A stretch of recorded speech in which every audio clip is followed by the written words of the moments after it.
Hi, this is Jamie Grunwell from GoSafety Solutions. Today I'm going to talk about incidents.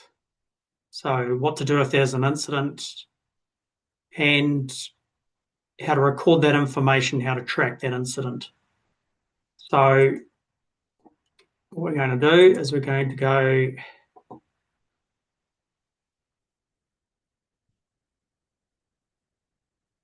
into our incident management reporting and recording. So, that's the procedure. It's 5.0. So, if you go into the index, you'll see it's 5.0. And you can basically read the procedure. It says what needs to be done. So we need to report all incidents, near hits, or close calls.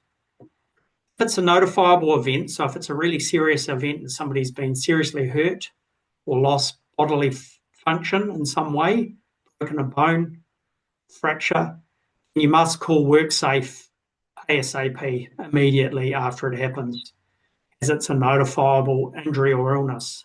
So you can see there,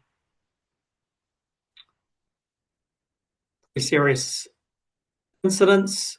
Now, if you go down here, there's actually a table that shows you what you need to call WorkSafe for. If in doubt, give them a call anyway on the 0800 number above.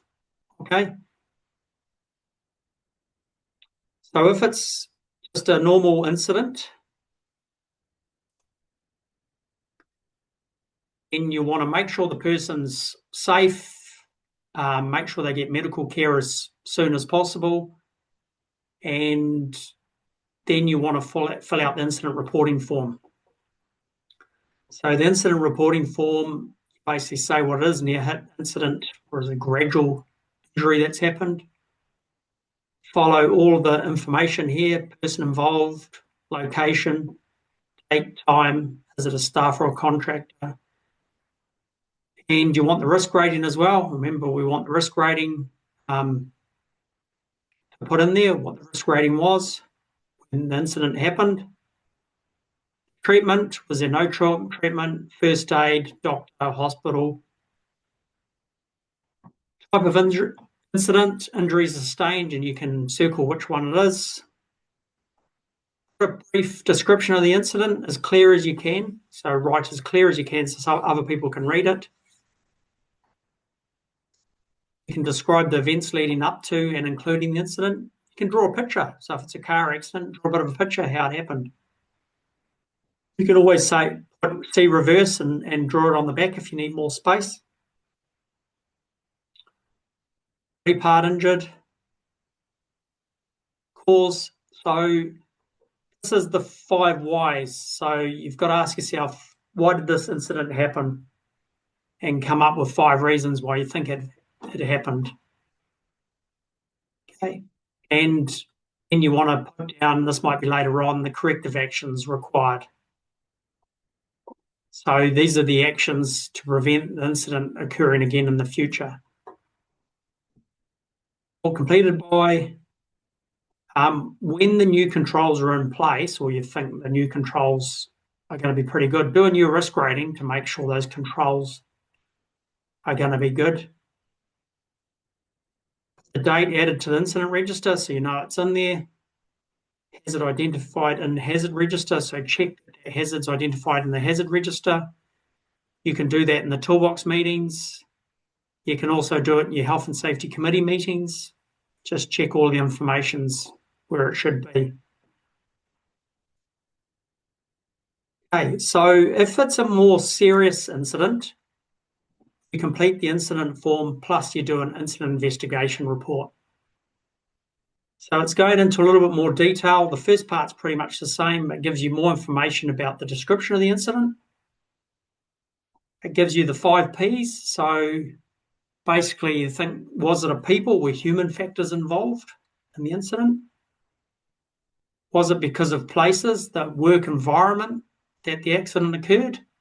It could be more than 1 P, it could be 2 of the Ps, or it could be even 3 of the Ps.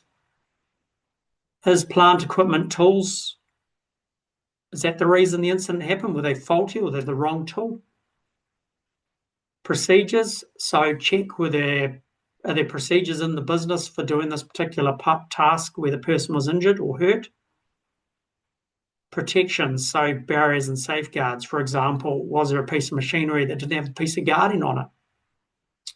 So you write in here, I usually write the P it is, so I put the people, and then I'll put why the people, and then I might write another heading places, and I'll write underneath the heading, and then you'll get to the root cause. It's why, if you think of the 5 whys, why do you think the incident really happened? What's the real reason behind the incident happened? If we thought if we solved that issue, the incident probably wouldn't have occurred. So you write the root cause here, and then you go and you decide what the preventative actions are. So it's good to do this for a serious near hit, a serious incident, or if you haven't done one for a while, pick an incident and do this. And so you can get to the root cause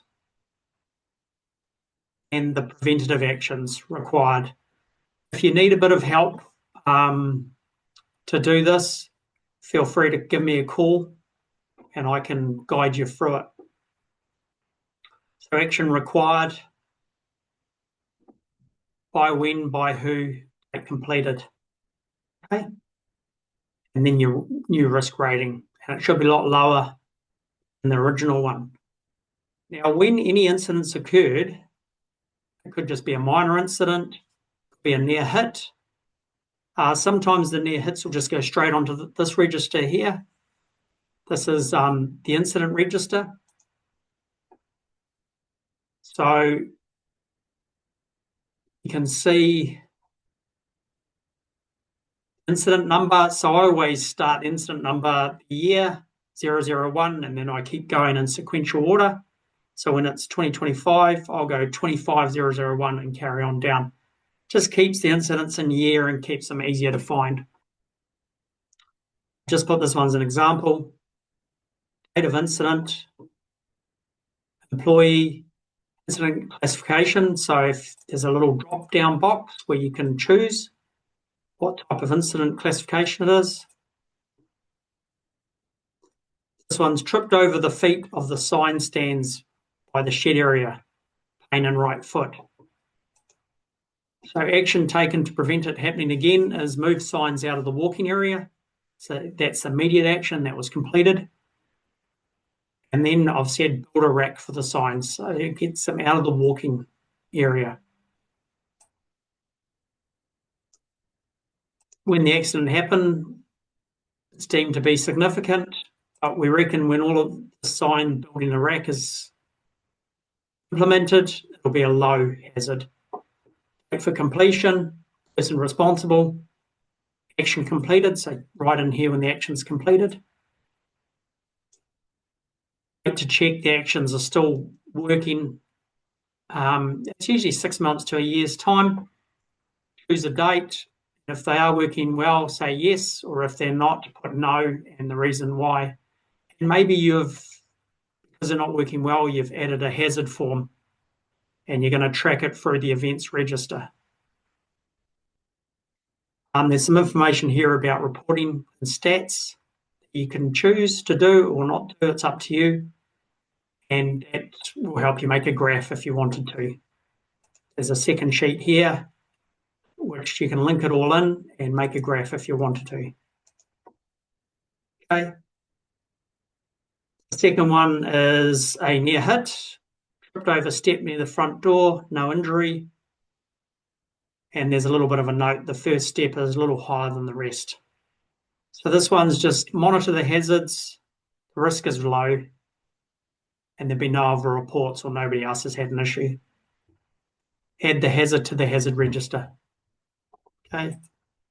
So it's a low risk rating. Person responsible, action completed. So it's been added to the hazard register. And you'd see on the incident form, there's a spot to add to the hazard register and the date. You'd put the date in when it was added. Actions working well on the 28th of the 3rd was yes. on hazard register, no other near hits or incidents, low risk. Okay, so it pays to talk about this incident register at your toolbox meetings. I'd say talk about it at every toolbox meeting, pull it out, talk about the incidents with staff at your toolbox meeting, and also in health and safety committee meetings if you have them. Just keep bringing it out, talking about it, making sure that the actions have been closed out. One of the reasons for putting incidents onto the incident register is making sure that those actions are closed out. Because quite often we do a good incident report and we put the root causes and the learnings and the actions, but then we forget to close the actions out.